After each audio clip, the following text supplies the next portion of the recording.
প্রতিদিন মাছ মাংস খেতে খেতে একঘেয়েমি চলে আসছে।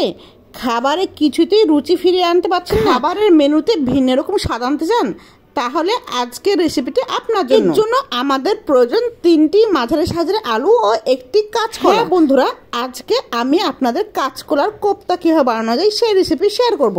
এর জন্য একটি কাঁচকলা নিয়ে চোচা সহ আমি 3টা ফালি করে কেটে নিয়েছি, সাথে আলুগুলো মাছ বরাবর কেটে নিয়েছি। এরপর ঝাঁকাতে নিয়ে ভালোভাবে সিঙ্কে পানি দিয়ে ধুয়ে নিতে হবে, যাতে আলুর গায়ে ময়লা লেগে না থাকে। এক কড়াই পানি দিয়ে চুলায় বসে ভালোভাবে সিদ্ধ করে নিয়েছি।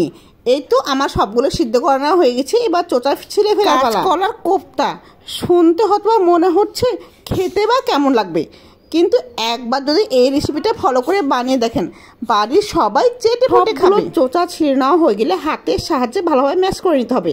এরপর সামান্য পরিমাণ লবণ, 3 চামচ কর্নফ্লাওয়ার, 2টি কাঁচামরিচ কুচি, আদা বাটা, জিরা বাটা, সামান্য হলুদ এবং কাশ্মীরি লাল মরিচের গুঁড়া অ্যাড করে দেব। মশলা দেওয়া হয়ে গেলে ভালোভাবে হাতের সাহায্যে মিশিয়ে নিতে হবে, যাতে একটা থেকে আরেকটা উপাদান পৃথক করা না যায়। মিশিয়ে নেওয়া হয়ে গেলে হাতের তালুতে সামান্য তেল মালিশ করে কাঁচকলা এবং আলুর মিশ্রণটি অল্প পরিমাণ নিয়ে কোপ্তা সাইজ বানাতে হবে। আমার সবগুলো কোপ্তা রেডি হয়ে গেছে। এবার চুলায় কড়াই বসে তেল গরম হয়ে আসলে সবগুলো ডুবো তেলে ভেজে নিতে হবে। হালকা আঁচে গাঢ় বাদামি কালার হওয়া পর্যন্ত ভালোভাবে ভাজতে হবে। এক এক করে সবগুলো কোপ্তা আমার ভেজে নেওয়া হয়ে গেছে। এবার অন্য একটা পাত্রে সামান্য লবণ, হলুদ এবং মরিচের গুঁড়া, জিরা গুঁড়া, ধনিয়া গুঁড়া অ্যাড করে দিতে হবে। সামান্য গরম পানি মিশিয়ে ভালোভাবে মশলা তৈরি করে নিতে হবে। ব্লেন্ডারের জার নিয়ে সামান্য পরিমাণ কালো তিল অথবা সাদা তিল, কালো জিরা এবং আস্ত জিরা দিয়ে ভালোভাবে ব্লেন্ড করে নিতে হবে। এবার কড়াইতে তেল দিয়ে ভালোভাবে গরম হয়ে আসলে দিয়ে দিতে হবে গরম মশলা, 2টা এলাচ, 2টা লবঙ্গ এবং 2টা দারচিনি দিয়ে ভালোভাবে গরম করে নিতে হবে। হলুদ, মরিচ, ধনিয়ার একটা মিশ্রণ তৈরি করে রেখেছিলাম, সেটা এখন কড়াই দিয়ে দিতে হবে। মশলার মধ্যে বলক উঠে আসলে দিয়ে দিতে হবে তেজপাতা।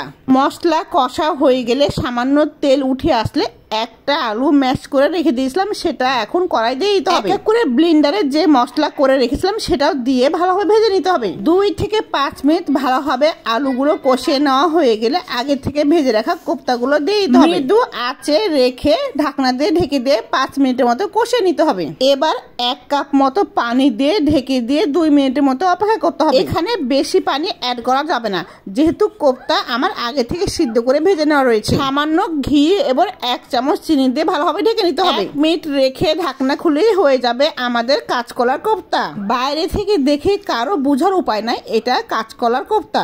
যারা এখনো এই কাঁচকলার কোপ্তার রেসিপি ট্রাই করে দেখেননি, তারা অবশ্যই বানাবেন। দেখবেন এক পদ তরকারিতেই 1 প্লেট ভাত সাবার হয়ে গেছে।